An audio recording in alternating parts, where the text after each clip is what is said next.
Welcome to the Black Queens on Stage podcast, presented by Black Literature and Art Queens Network, where we bring our queens to the stage.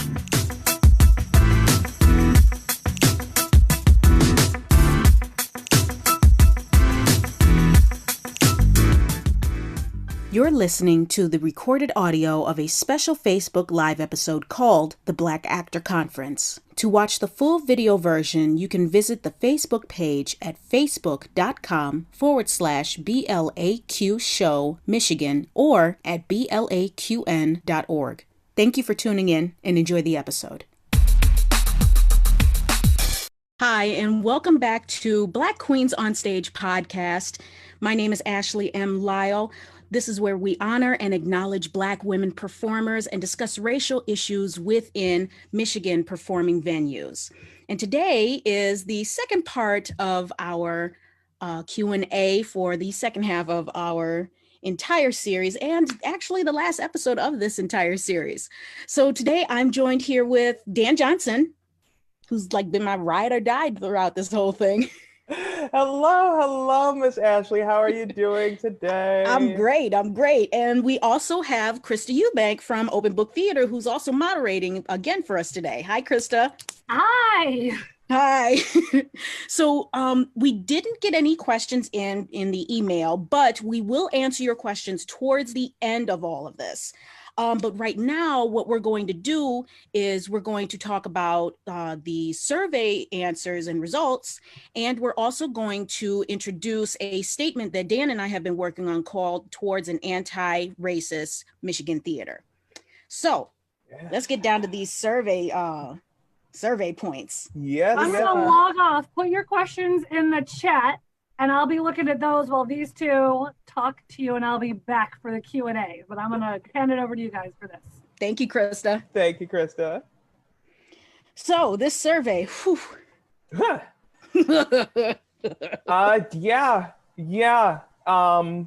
off, thank you to everybody. Thank you, bless you, to everybody who took the time to fill it out. Yes, thank you. The response was honestly pretty overwhelming. Yeah. And so instructive and so informative, just in terms of how Black, Indigenous, people of color, or Latinx theater professionals in the state are thinking and feeling. And just in terms of all of the everyday marginalization and discrimination that they have to put up with systemically. Yeah.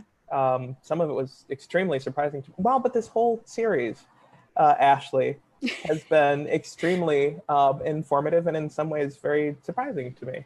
So thank you to start with. Oh, I mean, thank you for like really encouraging me to really get into this. Now, the thing that I want to make clear about this survey is that we received answers from BIPOC and Latinx theater professionals. So that includes community theater, professional theater, and independent theater. And we wanted to make sure to include all of those that are a part of the theater community. And, just really get down to the information about this. No, but I mean, because I personally take the approach, particularly when it regards to, Black theater professionals, people of color theater professionals. We're all theater professionals.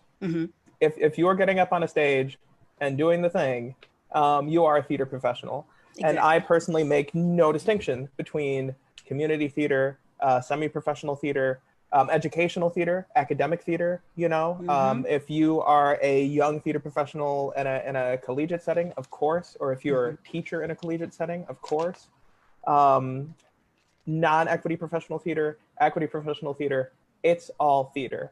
And all of these issues that we have been talking about are issues that affect Michigan theater on every single level.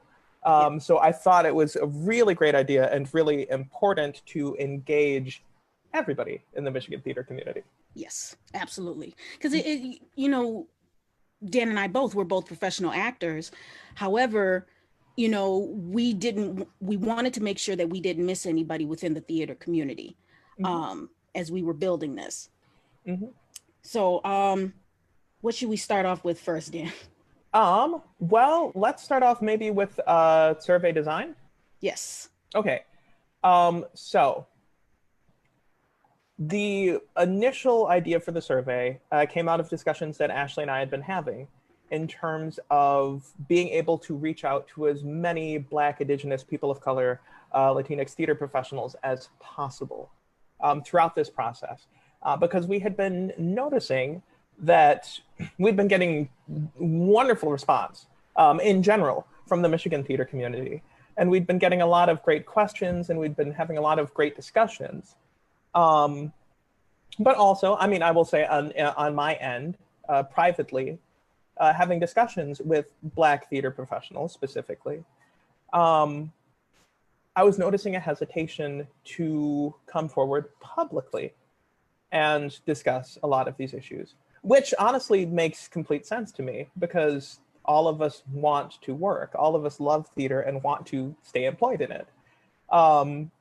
And I believe I talked, a couple weeks back about the calculation that so many of us do when confronted with a racist or a problematic situation, or even just a microaggression.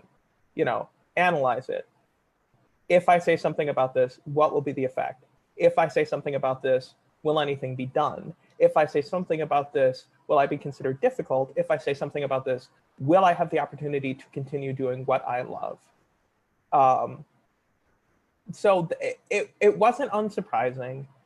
But at the same time, on our end, it was concerning because, there are so many voices that for very, very understandable reasons aren't being heard, and they need to be heard. So the survey was designed to give folks a chance to do that.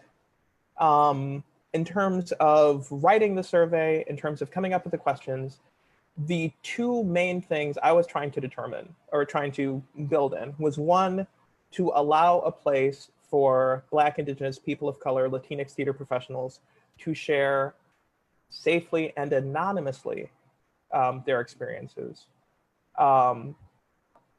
Basically, and we put it at the top of the survey, feel free to be as specific as you would like. Any results that we shared publicly would have any identifying information completely removed. We won't name theaters, we won't name individuals, we won't name even specific characters or experiences or shows. This is literally, we are trying to keep everyone involved as safe as possible. And the second thing that I was trying to build in was basically trying to determine whether or not Black theater professionals, Black, Indigenous, people of color, Latinx theater professionals experienced equitable treatment in the Michigan theater community on as many levels as I can think of compared to white theater professionals in the Michigan theater community. So that's how I came up with that. And honestly, this was a conversation between me, you, Krista, and also Sarah Hawkins, Rusk. Yes. Yes. Okay. Hey, I'm terrible with names. Don't expect anything. But we were trying to figure out how can we help to alleviate that hesitation. And then that's definitely where the survey idea came in mind, because we wanted to make sure that confidentiality was key. Yes. Absolutely key, because the whole idea of this conference, this whole podcast, is to be a complete safe space for artists of color, particularly Black artists. And we want to make sure that y'all are still getting your work like you need to. Well, but just without that, the clashback from white counterparts, ADs, presidents, or whatever after within viewing this. Yeah. So. Yeah. Well, I mean, in a way, we are trying to, throughout these discussions with the survey, with the statement that's going to be coming up soon, trying to provide a model for what we want the Michigan theater community to look like. Because in so many areas, and we'll talk about some of these results as we go, Michigan theater is not a safe space. And there's absolutely no reason why it shouldn't be, particularly in regards to race or ethnic identity. And again, we'll go into details, but we're talking about, in some instances, people who are working in demonstrably unsafe environments, where they're being specifically targeted for racial discrimination, where they're being specifically targeted for ethnic discrimination, often, as we found, directly to their faces. And yet still, they're being expected to perform. Perform with a smile and not be difficult. Right. Why are you being difficult? Why are you being ungrateful? Why must you be so uppity about it? Yeah, the time for that is over. So, so that's ultimately what we were trying to determine and what information we were trying to gather from the survey. Yes, absolutely. Mm-hmm. So let's talk about the results. Sure. So according to from a demographic standpoint, a majority of 59.6% identify as Black, with biracial or multiracial at 21%, and Latinx 7% being the most common identifications. And for those that probably are friends with me on Facebook, I personally put up posts asking for you all to tag a Black actor, tag a Latinx actor, tag a Native American actor.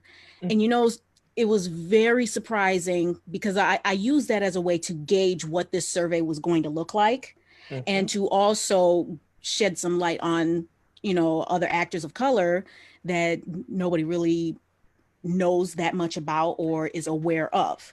Mm-hmm. And it was very surprising to me that nobody could promote a Native American actor.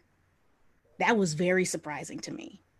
I don't know how many people identify as Native American that are actors within the Southeast Michigan area or even in Michigan, period. I don't know, because I'm only a Southeast girl, so I don't know. But it was just so interesting to me to come across that result. With Middle Eastern, there was probably 3 or 4 people that people promoted on that post. So it was very, very interesting. A majority of the respondents, 69.2%, indicated that they worked in the Metro Detroit area, 17.3% in the Southeast Michigan area being the next most common location. So we tried to get this survey out as far out to Michigan as possible. I was actually able to reach out towards the Grand Rapids, Kalamazoo area, but nothing in the northern area. So that's unfortunate, but I mean, it is what it is. But this does give us a good gauge of who is being represented the most as far as theater is concerned. The most common venue where respondents found a majority of their work as theater professionals being allowed to pick up to 3 choices was in non-equity professional theater at 48.2%, with semi-professional being 34.6%, educational being 32.7%, being the most common. So it's really interesting that a lot of the people that we were able to contact, a lot of the people that spread this message along was within non-equity professional theater. I would have liked to have seen more community theater get involved in it. We did have some, but I would have liked to have seen more within the community theater. Did you want to say anything, Dan? Oh, I mean, no. All of these, demographic results, I think, are so important because what I appreciated about them was that we were able to, while a couple of particular groups were underrepresented, particularly actually equity actors, in terms of talking about actors that identified or belonged to any union, 3/4 of respondents said no, which in and of itself, there are many potential reasons for that. For one thing, equity is expensive. Very. You know, but just the breadth of the responses was so helpful, and helped, honestly, us in terms of designing the statement that we came up with. Oh, and by the way, I should mention that the results of the survey and the statement towards an anti-racist Michigan theater are available on the BLAQN website, so you can check them out. We hope that you do so. In particular, with the statement. Yes.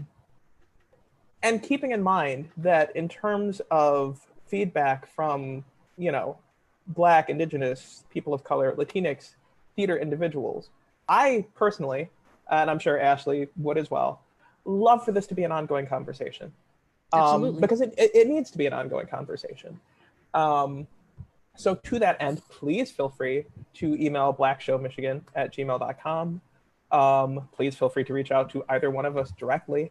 We'd love to hear from you. We always love to hear from you. And also to theaters in Michigan. Please do look at the statement. A lot of time, a lot of effort, a lot of consideration, and a lot of voices helped to shape that particular document. So with that having been said, let's go into some data. In regards to bias in Michigan theater, in response to the question, overall, do you feel like Michigan theater is equitable for all professionals regardless of racial ethnic background? 88.5% of our respondents said no. Specifically, have you felt that Michigan theater has shown a bias towards white theater professionals? In responding to that question, 86.5% of respondents said yes, versus 13.5% saying no. That's jarring. Completely. I mean, the gap between is in and of itself, just ignoring anything else, and we're not going to, but just ignoring anything else, that's an astonishing gap. Yeah. Even larger was when we asked about whether or not Michigan showed a bias towards white theater audiences. 92.3% of respondents replied yes. They felt in their experience that Michigan theater did privilege white audiences. Yeah. And then let's see. To pull one quote from optional follow-up responses, because we did want to hear what people had to say, but we made those optional. People weren't required to if they didn't feel comfortable. There is an inherent bias in the works selected, written, cast, and directed against people of color. It is severe lack of representation. I mean, that says a lot. Right there. Right. And then in regards to representation on stage and in audiences, in response to the question, have you ever worked on a theatrical production in Michigan in which at least 50% or more of the creative team was white? 92.3% of respondents replied yes, versus have you ever worked on a theatrical production in which at least 50% or more of the creative production team was Black, Indigenous, people of color, or Latinx? 63.5% of those respondents replied yes. So there's definitely a gap there. But even more illuminating, I thought, was the follow-up question. Of the respondents who had replied yes to working on productions in which 50% or more of the creative staff, production staff, was white, 75% of those respondents said that they had done so at least 5 times over the course of their careers. By contrast, when it came to working on productions in which at least 50% or more of the creative or production team was Black, Indigenous, people of color, or Latinx, the majority of people had indicated that they only had done so once 35.9%. And the second most common response, with 30.8%, was that they had only done it between 2 or 3 times. So not only are people not getting the chance to work with as many Black, Indigenous, people of color, or Latinx theater professionals, period, the number of opportunities given for that kind of representation is extremely skewed. Yeah, Mm-hmm. it really is. Mm-hmm. Let's move down to the working environments and safety. Yes. That was, whew, this is one of the was upsetting. Personally, and again, this has been a learning process throughout, but some of these hurt a lot to read. Mm-hmm. You know, or some of the stories that we've had on panels hurt a lot, but they're necessary to hear. And then once having heard, it's necessary to do something to fix these issues. So, have you ever encountered a working environment in Michigan theater in which you or people you were working with were made to feel uncomfortable or unwelcome because of your racial ethnic background? 55.8% of respondents replied yes. In response to the question, have you ever encountered an instance in Michigan theater in which you or other people you were working with encountered an overtly racist / ethnically or racially inappropriate working environment? 3/4 of respondents, 75%, said yes, they had. An artist shouldn't have to go through that at all. No. Never. Especially when we have to rely on our creative selves to portray the character, to be the character as best as we possibly can, but then having to deal with the other crap on the side, you know, that affects our work. Mm-hmm. That truly affects our work. Let's read some of the responses that we got to these follow-up questions. Oh yeah, please go ahead. Yeah. So one of the questions following up, have you ever encountered an instance in Michigan theater in which you were either asked to or felt compelled to behave in a manner that you or others found to be stereotypical, racist, or ethnically, racially inappropriate? 46.2% said yes. Mm-hmm. And some of the follow-up answers to that question is AAVE, African American Vernacular English, in conversation directed only to me that I didn't initiate. Mm-hmm. Another one saying that the director constantly made racist jokes. They reminded their cast to make sure to bring their sandals, but not their Mexican sandals. Mm-hmm. One more. Go ahead. No, I was going to say, honestly, the one that was extremely surprising to me was I was told in a collegiate academic setting that I was light enough to play anything, but try to play more Latina because Latinas are in. Being compared to a mammy or having a scarf I wore called a do-rag just because I was a Black female actor with a scarf on my head. And then one response that really cheered me up: I don't allow such behavior, and I confront anyone who tries to make me feel uncomfortable. Which leads very well into the next section of the survey in regards to Black, Indigenous, people of color / Latinx theater professionals feeling empowered and supported. Mm-hmm. In response to the question, for any instance in which you encounter discrimination, did you feel empowered to share your concerns with other Black, Indigenous, people of color / Latinx theater professionals, either within or outside of your working environment? About 70% of respondents replied, yes, they did.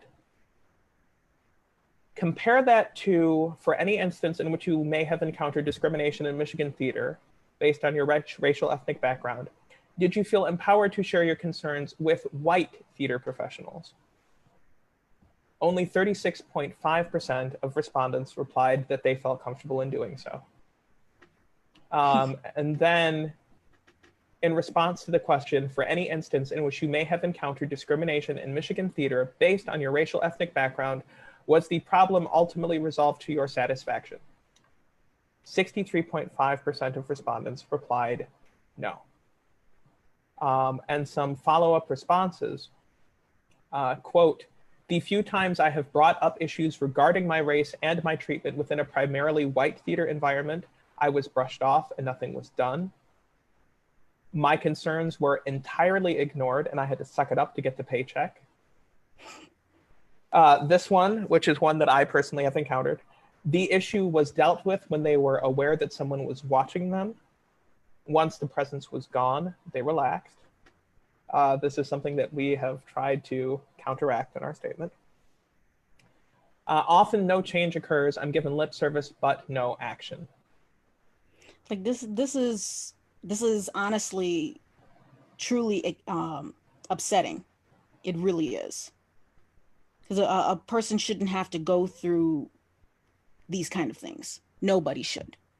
No.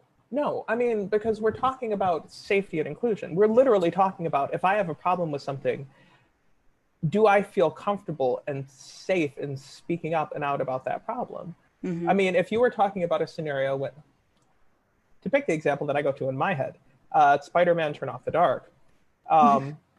If your harness felt unsafe, you would speak out about it. And you should have a right to speak out about it because it's unsafe. Mm-hmm. If we're talking about a discriminatory working environment, you should feel empowered to speak out about it because it is unsafe.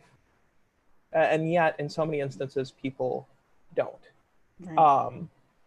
But that actually would be a pretty good segue into what people would like to see going forward. Yeah, so one of the sample responses to the following question, if you could demand one change in Michigan community, in the Michigan theater community going forward as it relates to BIPOC Latinx theater professionals, what would that change be? One of the answers being produce more authentic stories. That's number one. Mm-hmm. Another one saying more diversity, representation overall. One answer that I just absolutely love because it's just simple and to the point. Oh, is it my favorite answer? Which one is it? Oh, okay. That's a very good answer. Equity is an excellent answer. Equity, just solid equity. Yep. Period. Across the board.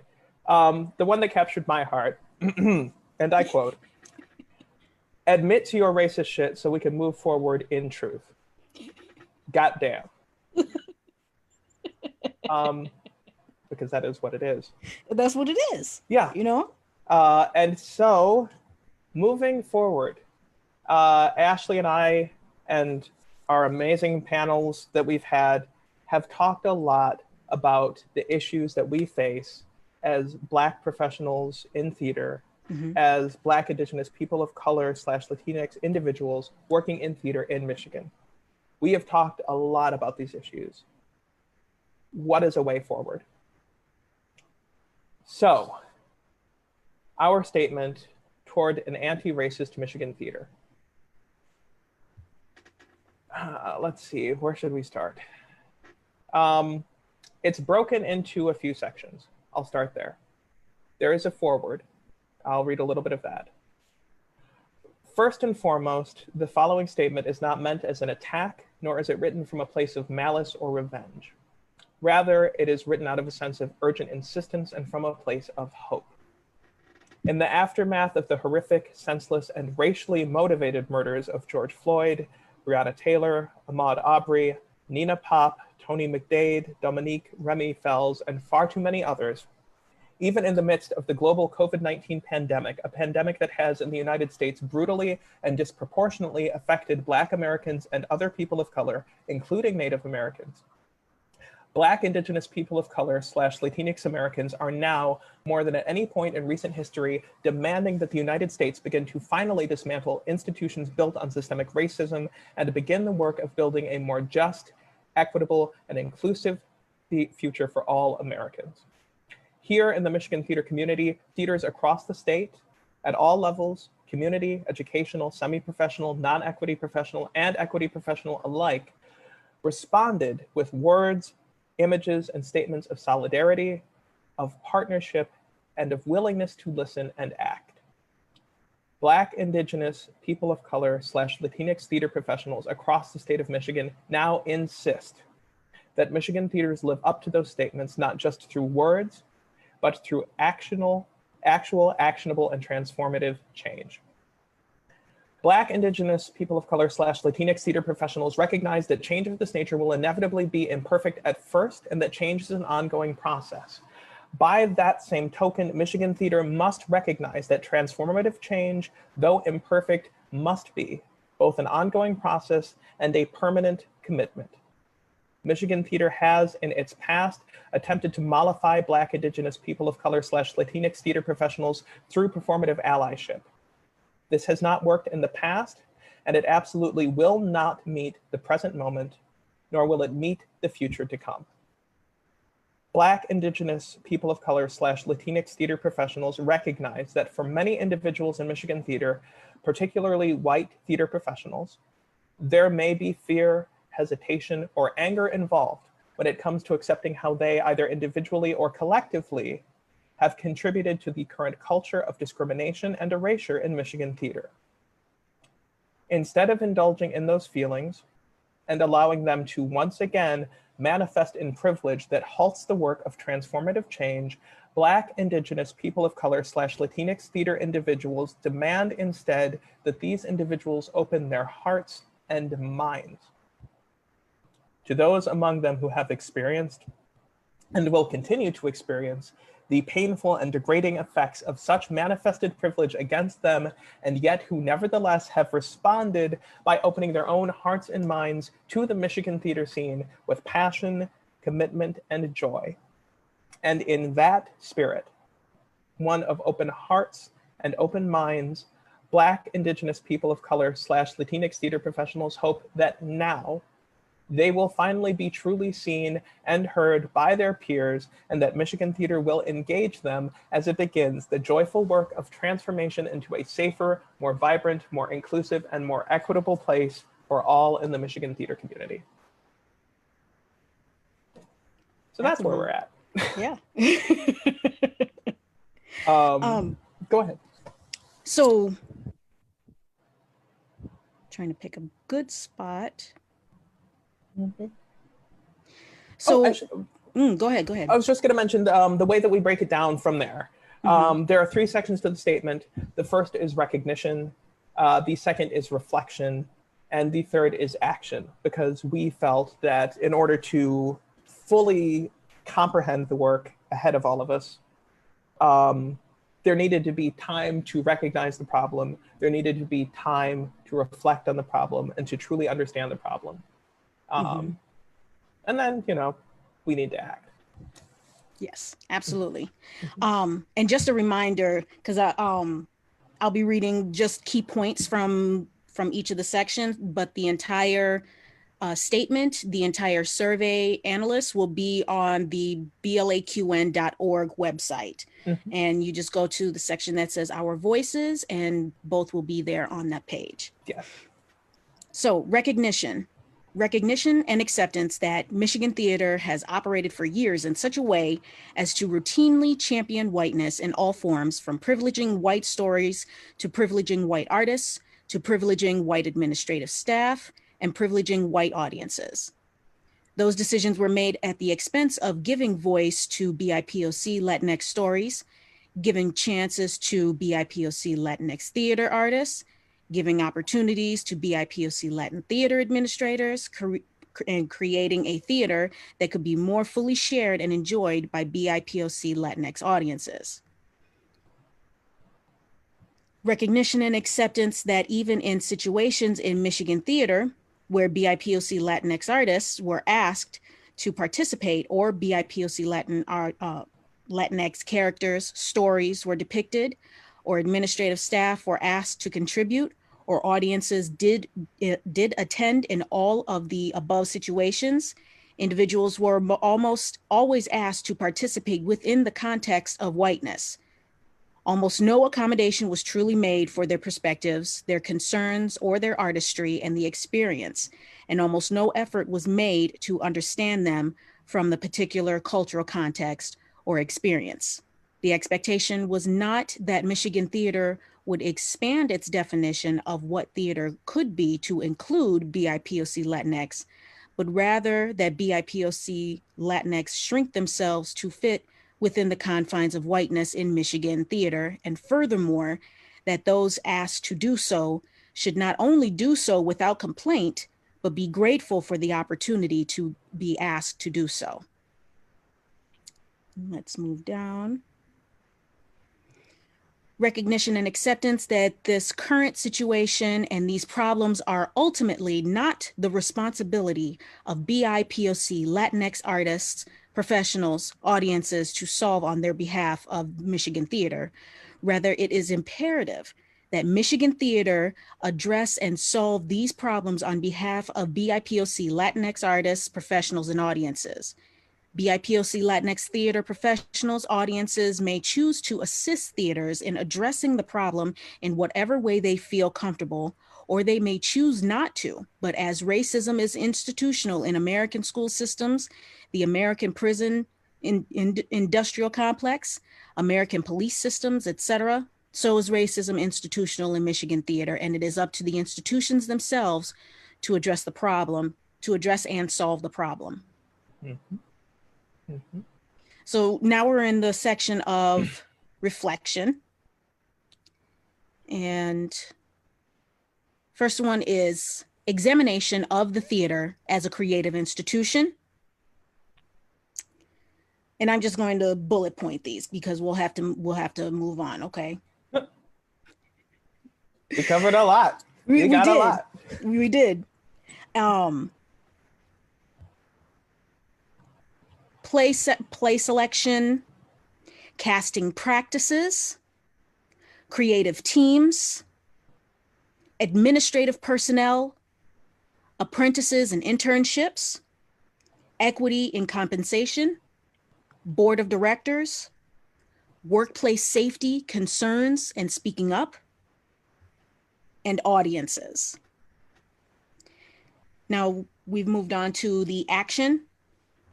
If you want to go ahead. I just want to, there are actually quotes from Black artists that we happen to love and respect. Mm-hmm. At the top of each of these sections. I want to share this one here in front of action. Just because it's a unique perspective doesn't mean it can't offer something universal.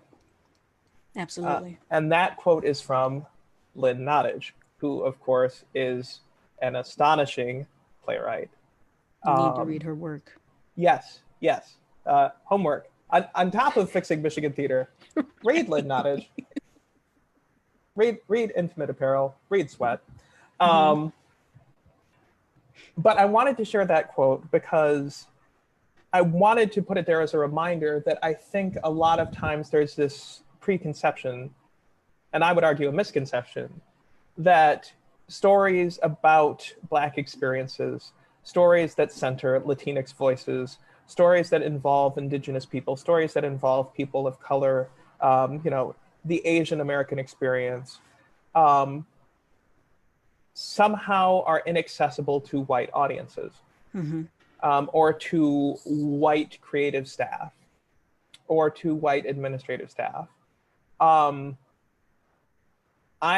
refute that point wholeheartedly. Because, think about it, I would say from the reverse end. Mm-hmm. Think about,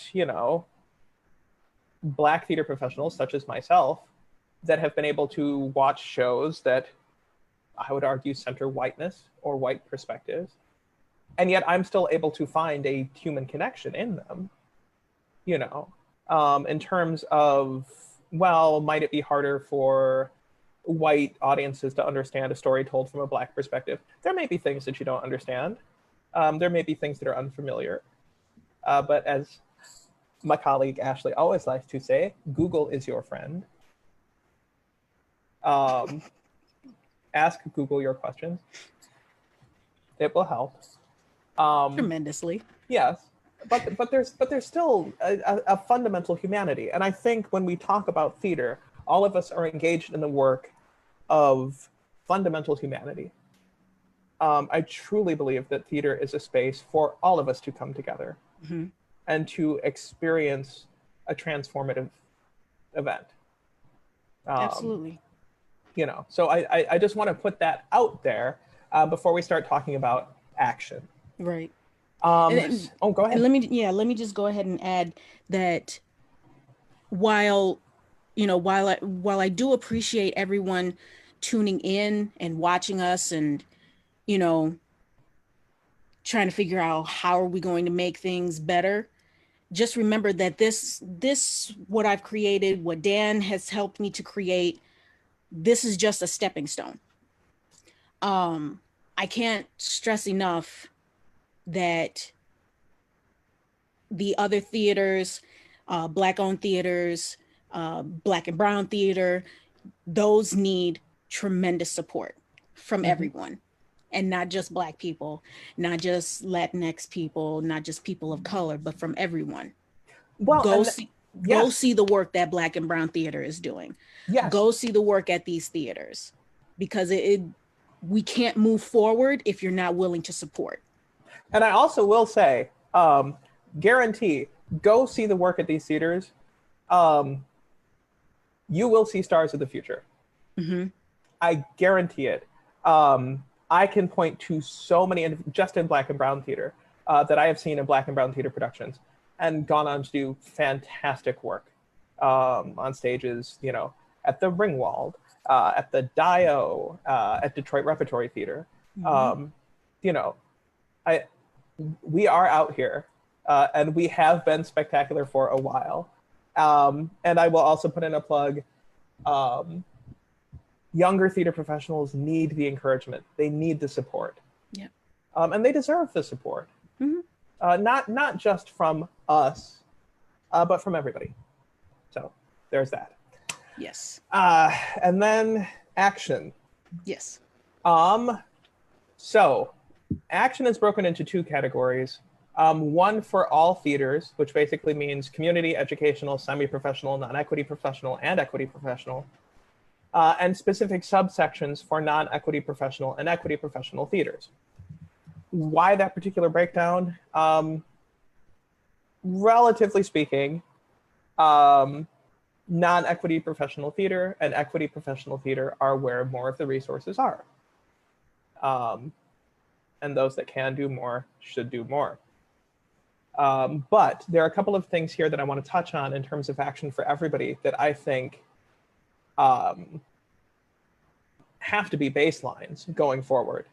A permanent commitment to creating and cultivating a safe, equitable, and inclusive workplace culture in which all artists, staff, administration, but in particular, Black, Indigenous, people of color / Latinx artist, staff, administration feel empowered to express any concerns in a safe and understanding environment without fear of reprisal. An immediate and permanent end to racially insensitive and or problematic casting practices of all kinds, including casting white people as Black, Indigenous, people of color / Latinx characters, using makeup or costumes to suggest an actor is of a different race or ethnicity, using an actor of one race or ethnicity to play a character of another race or ethnicity, etc. The permanent adoption of race-transcendent casting practices for all shows and or characters in which race or ethnicity is not essential, which is to say, bring everybody in, and the best actor for the part gets the part, period. As well as the permanent adoption of color-conscious casting for all shows or characters in which race or ethnicity is essential, which is to say, if a part is written for a darker skinned Black person, don't cast me. Or me. Don't cast us. We're not for that part. We're not for that part. And that's okay. We admit that. Proudly. I can give you several different suggestions of tremendous dark-skinned Black women who need to do that show. Exactly. Whatever show it may be. Exactly. I could do the same thing with men. You know, like not every role for a Black actor needs Drake. So don't look for Drake. Just saying. Um, a permanent commitment to anti-racism as it comes to the financial health and stability of the theater as an organization. And this one is a key one, because so many of these decisions, the excuse is, well, it's a financial decision. Well, we're concerned about audiences. Well, we're concerned about donors, et cetera, et cetera. But a permanent commitment to anti-racism as it comes to finances, including either actively refusing to cater to audiences and donors who would encourage prejudice against or marginalization of Black, Indigenous, people of color / Latinx voices and theater professionals, or else using the income from said audiences and donors to actively support the amplification of Black, Indigenous, people of color / Latinx voices and employment support of Black, Indigenous, people of color / Latinx theater professionals. Like, it's fine to take hateful money. Don't do hateful things with it. Exactly. Exactly. Do you want to read one more from the equity professional section? Oh, certainly. I mean, I could touch on a couple of other things. A dedication to increasing the number of Black, Indigenous, people of color / Latinx staff and administration, including board of directors, whether that be through the creation of new positions for them or the replacement of white individuals in these positions with Black, Indigenous, people of color / Latinx individuals. A commitment to dedicating at least one slot per season to a show written by Black, Indigenous, people of color / Latinx playwrights that specifically centers Black, Indigenous, people of color / Latinx stories, experiences, and characters, and a consciousness at all times to look for shows that do not marginalize or stereotype Black, Indigenous, people of color, or Latinx individuals in shows in which they are not the main focus. You know, these sorts of things, this kind of work. We are trying to engage all of it on every level, because it needs to be engaged, all of it on every level. You know, the inclusion of a Black, Indigenous, or person of color or Latinx individual on any play selection committee automatically would make such a difference. Because Absolutely. they are going to have a perspective that you as a white theater professional may not. And they will be able, oh, go ahead. I'm sorry. I was going to say, like, I'm actually thoroughly excited for the new diversity chair over at Players Guild Dearborn, Kenyatta Davis. I'm thrilled for him because I know that, and Players Guild of Dearborn, they do really great shows, but they don't do enough shows that bring more people of color into a better light. So I'm thrilled for him that he's part of that, part of the team there now. And I can't wait to see what kind of work that they end up doing with his assistants. Okay. I mean, yeah, welcome aboard. I mean, it's brilliant. Like, in that regard, the great work begins.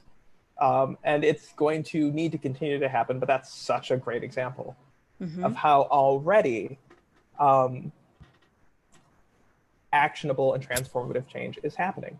Should it have happened sooner? Yes, but, you know. Well, girl, we know. Oh, and then let me briefly touch on the subsection for non-equity professional and equity professional theaters. So in addition to everything that we've listed, and there's more, again, BLAQN.org, go to that website. This statement will be there. But in addition to that, mandatory implicit bias / anti-racist training and education for all theater staff, artists, and administration. Absolutely. Including the board of directors. Absolutely. Top down. 1000%. Now, we certainly recommend it for everybody, but certainly when it comes to non-equity professional theaters or equity professional theaters, just in terms of talking with people, some of the most egregious examples of discrimination and abusive practices and abusive environments are at equity houses in the state. It is a top-down problem in many instances. So from the top down, it needs to be addressed. A permanent commitment to dedicating at least one show per season to a play written by a Black, Indigenous, person of color / Latinx artist that specifically centers Black, Indigenous, people of color / Latinx stories, experiences, and characters. Just one. Y'all can do one. Y'all can do one. You can do one. A lot of theaters around here have 5 shows a season, 6 shows a season. Y'all can make room for one. Even if you do 4 shows a season, y'all can make room for one. Okay. You ready to get to? Oh, I'm sorry. No. I was going to touch it. Sorry. A permanent commitment to equity and transparency in compensation, because this is another issue that we run into all the time. Are we being paid? Are we being compensated equally compared to our white counterparts? And I will actually bullet point that. Are Black, Indigenous, people of color / Latinx female or female identifying artists being compensated equally to their male counterparts? So there are issues within issues. And I think the best way to address them is to make everything open, make everything honest, make everything transparent. Absolutely.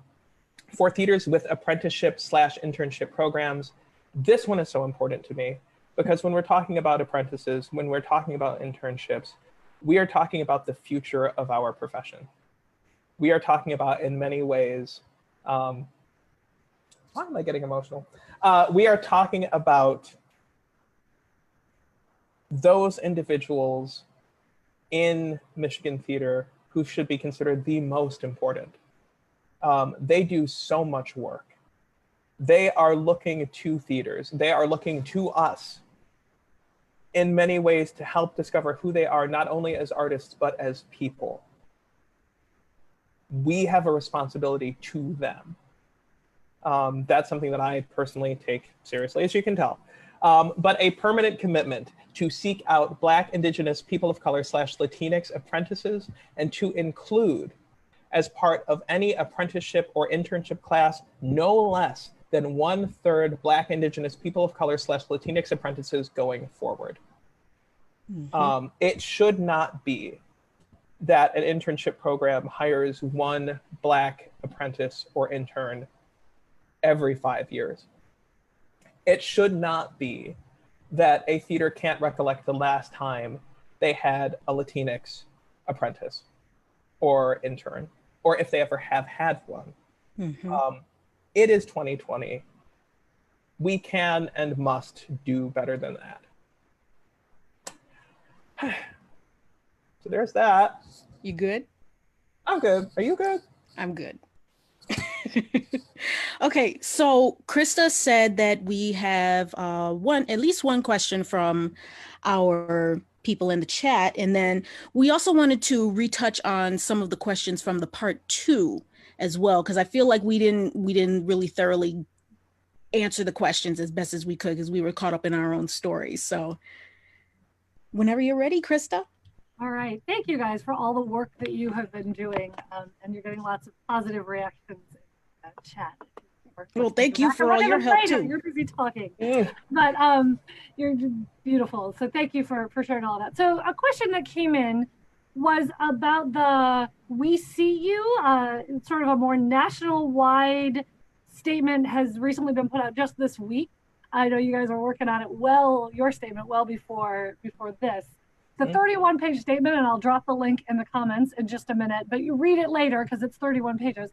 But the question is, have you guys seen that and looked at that, and what are your reactions to that? You're referring to the We See You White American Theater, right? Yes. Okay. I have heard about it. I have not gotten the chance to fully read it like I know I should have. But Dan was telling me a lot about it, and he was I think that's more up Dan's creek for him to talk about that. I will say honestly, while I have not gotten the chance to fine tooth comb their particular statement, I love it. I think it's spectacular. I would happily endorse it for Michigan theater. And honestly, like Ashley had said, in terms of trying to figure out how to tackle these issues and how to tackle them in a way that made sense specifically for Michigan theater, I personally was very inspired by the We See You White American Theater movement.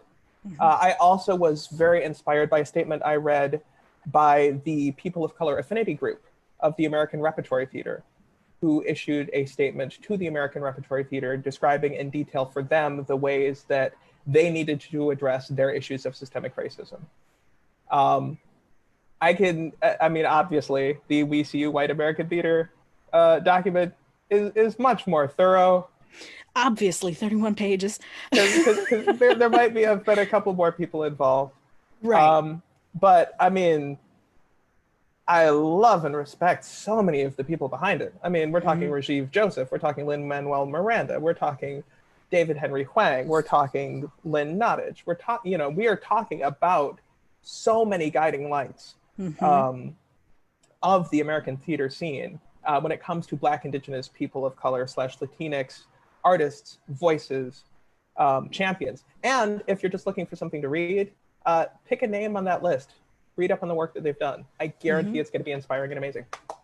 Absolutely. And I definitely, once I get a chance to catch up in my work and other things that I have to do, that's definitely going to be one of the first things that I read is that entire thing.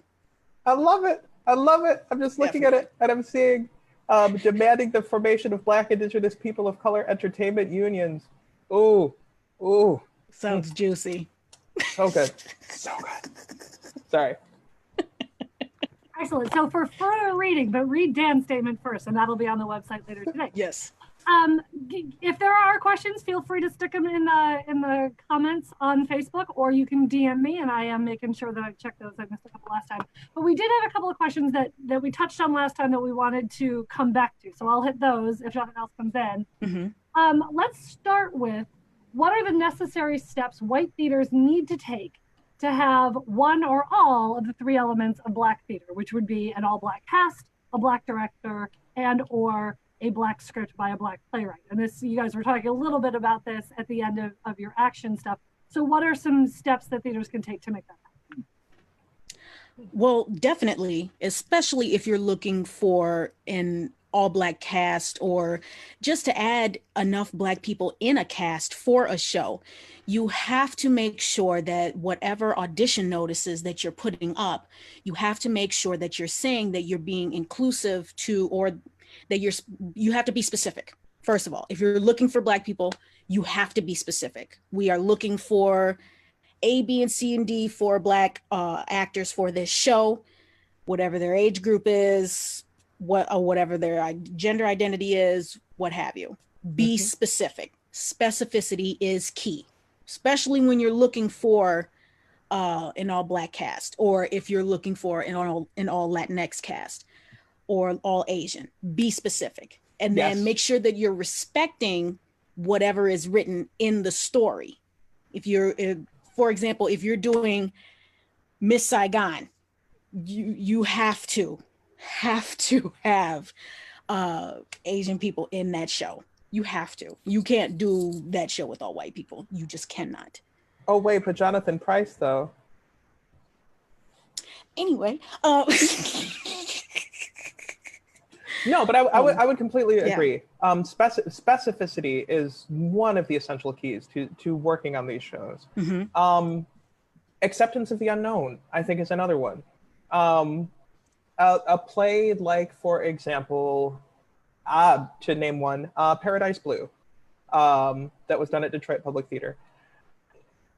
In order to completely unlock that play, you need to have some sort of grounding of Black people and Black history, and specifically the Black history of Detroit, and a grounding in jazz music and a grounding in speaking. Like, you need to have some sort of grounding in a lot of different things, I think, in order to be able to tell that story most effectively.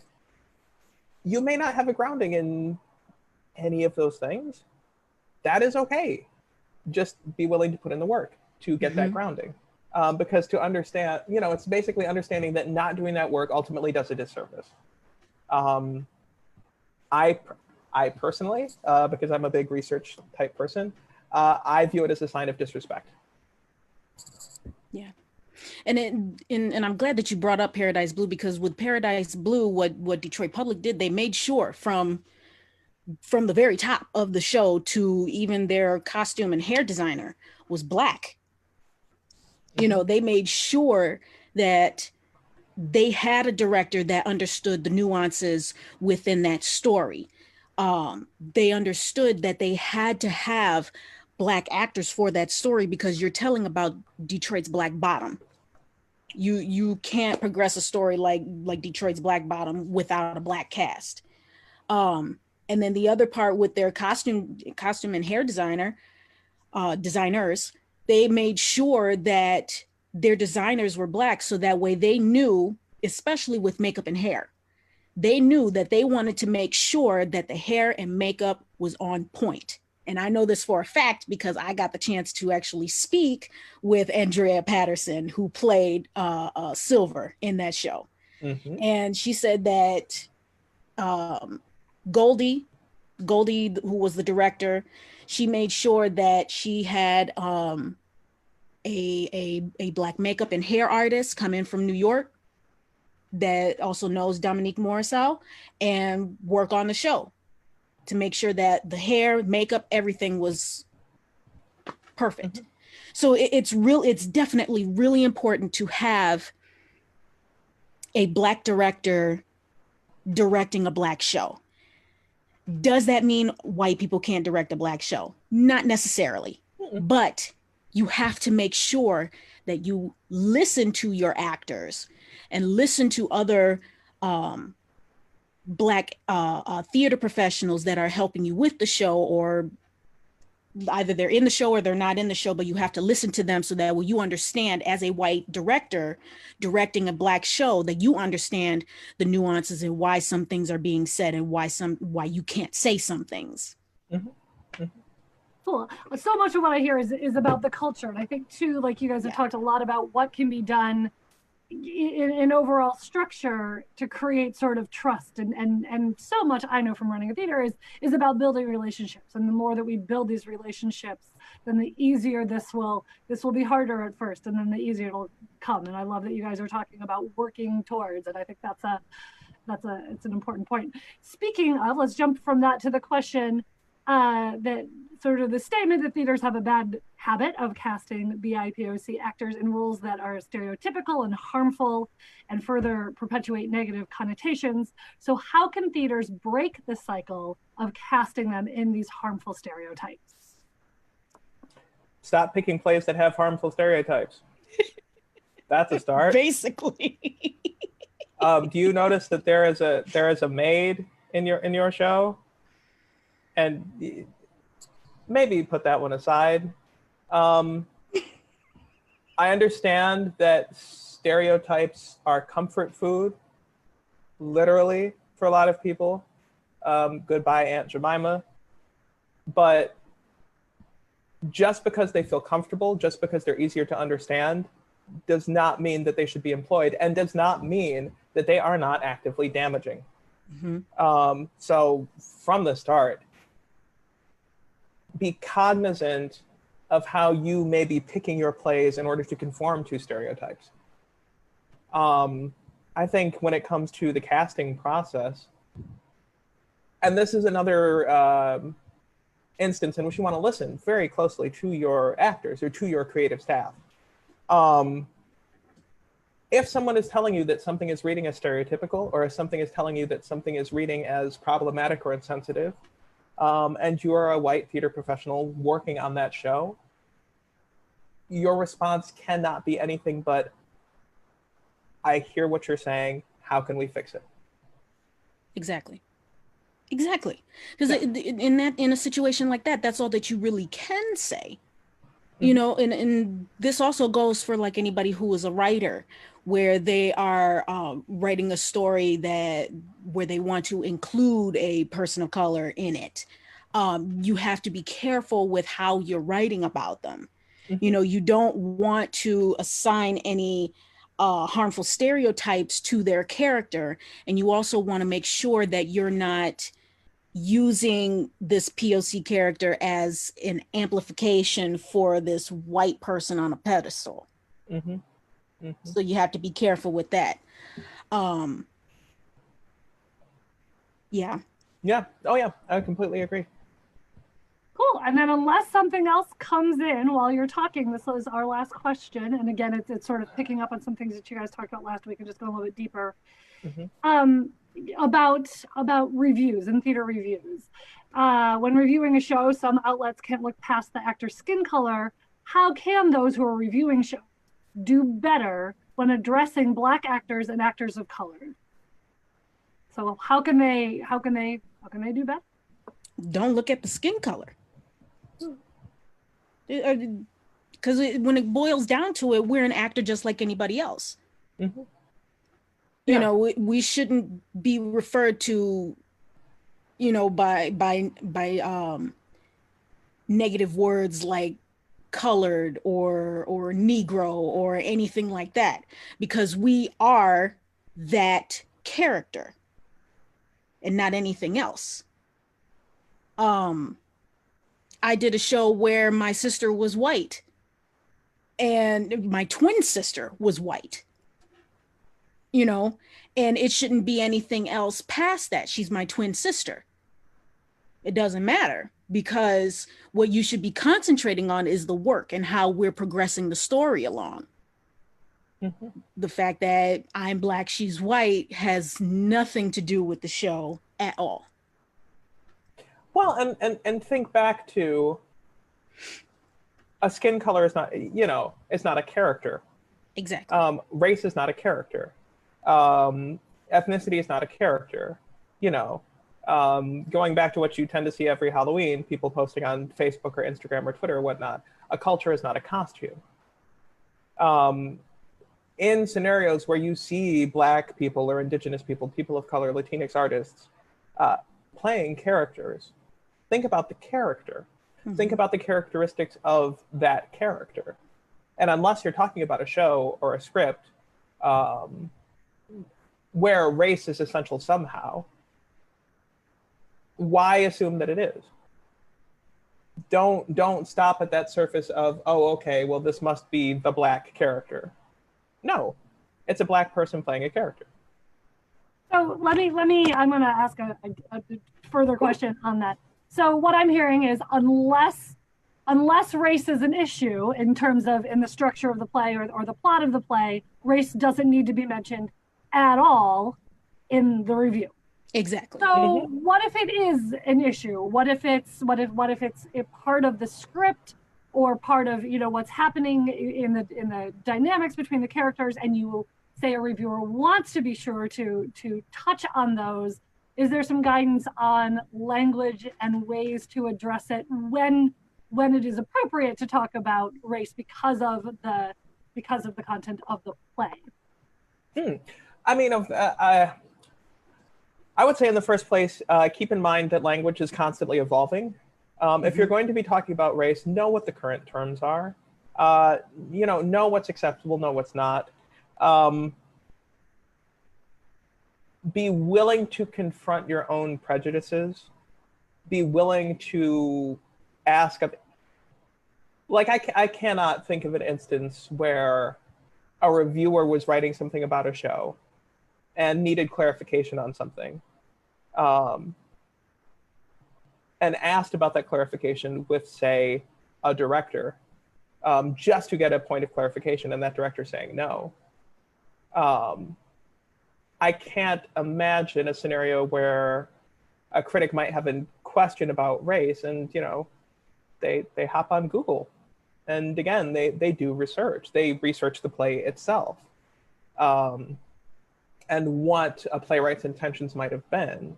And then they look at the work on the stage, and they try to look at the playwright's intentions in conjunction with how that production is presenting those intentions. Again, I'm not saying, I'd never say, you know, white people can't write about Black people. But in the same way, do your homework, be informed, reach out to people. But understand that, you know, should you get it wrong, that's something that you do have to own up to. And ultimately, that is not something that's the fault of a Black performer or an Indigenous performer. I'm actually thinking intersectionality, of a review of Head Over Heels on Broadway, in which the leading character was misgendered as a joke. That's on that reviewer. You know, that is ultimately, that was not and never was the responsibility or the fault of the performer. Right. So keep that in mind. The only time I would feel like a reviewer would comment anything on the race of a character in a show is if the theater got it wrong intentionally.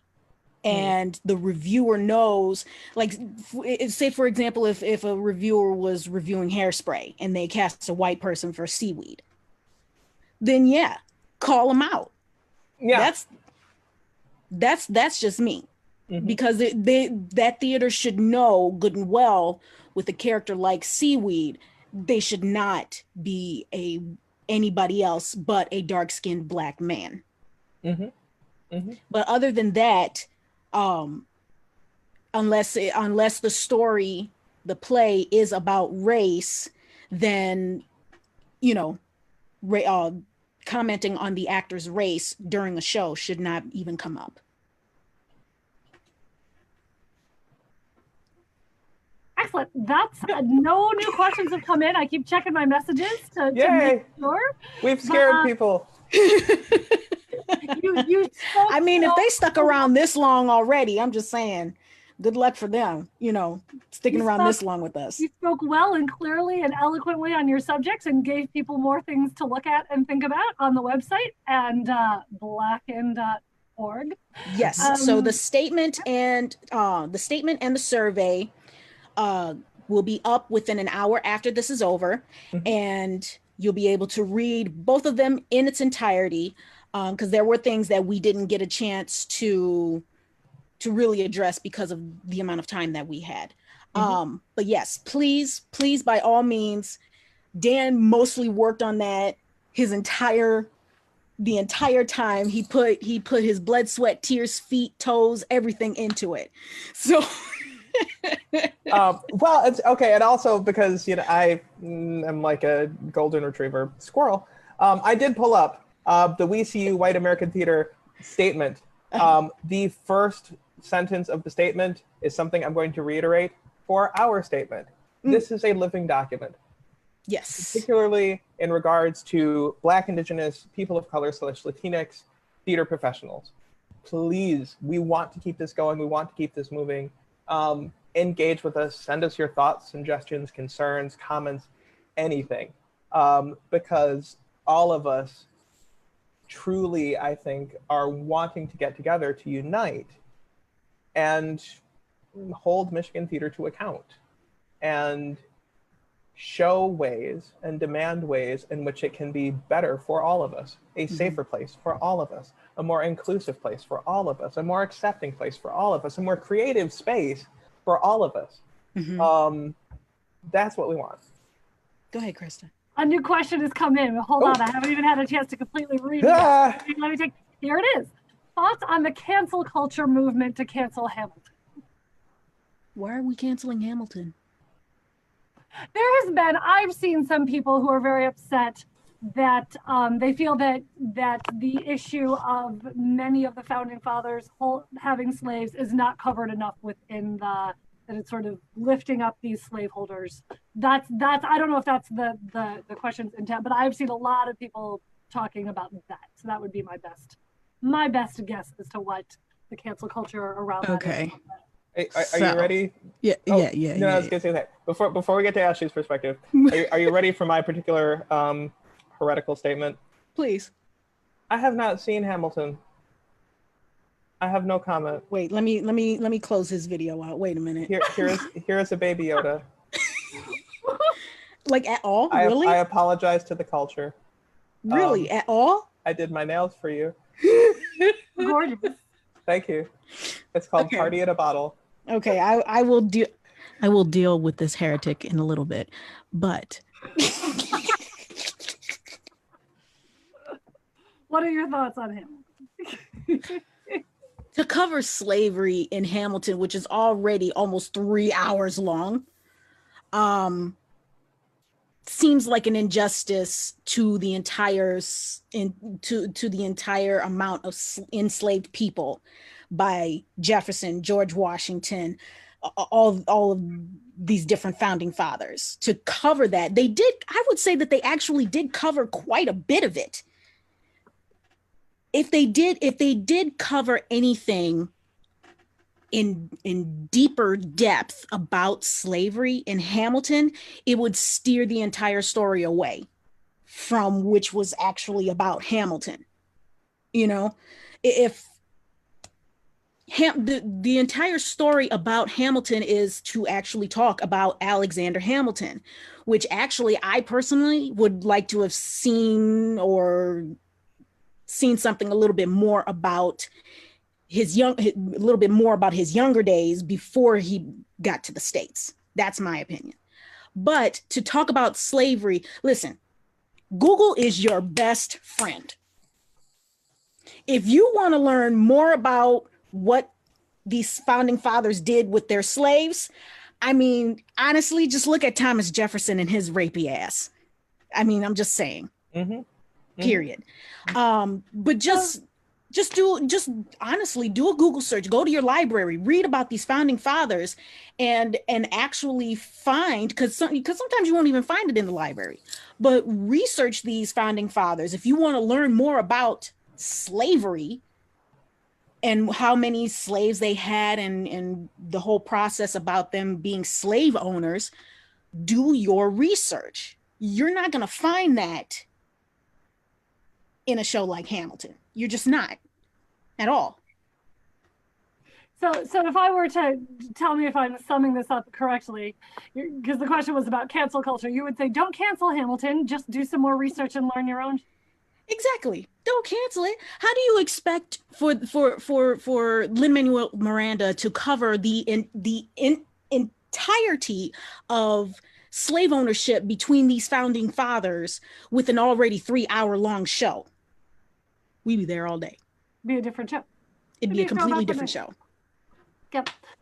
All right. That one came in, and hold on, my question. Oh, Dan, somebody is advocating that we share our username and password with you so you can see Hamilton. So hit me up later. I'm sorry. I promise I will. I haven't seen West Side Story either, although I admit I'm more likely to see Hamilton than West Side Story. I'm a trash panda of a theater artist. I'll admit that. But you've been watching The Mandalorian.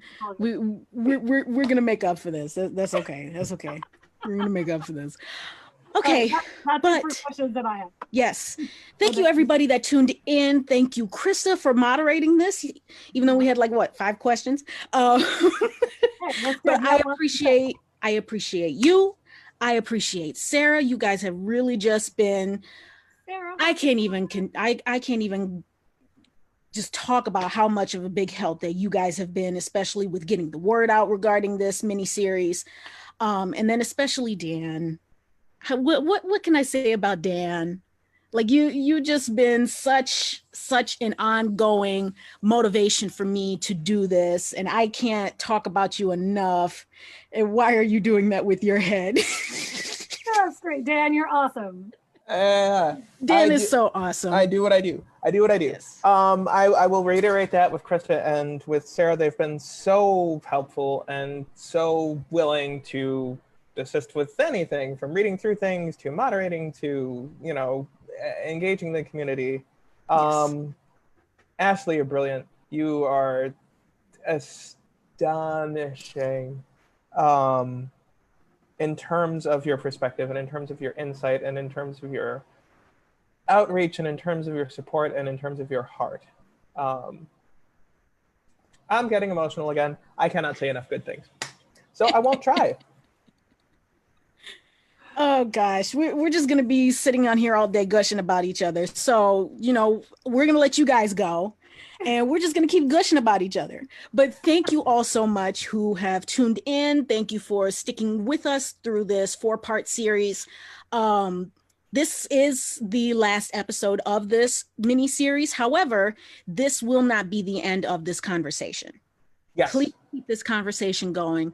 Please make sure that if you are an AD, if you are a president, if you are some type of theater administrator, if you are an actor, if you are a crew member, please keep this kind of conversation going, because we cannot let this conversation stop. Because the moment that it stops, it all starts back up again. And history repeats itself, which is why we're in the predicament we are right now today in government. Anyway, so thank you all so much. My name is Ashley M. Lyle. Have a great, great day.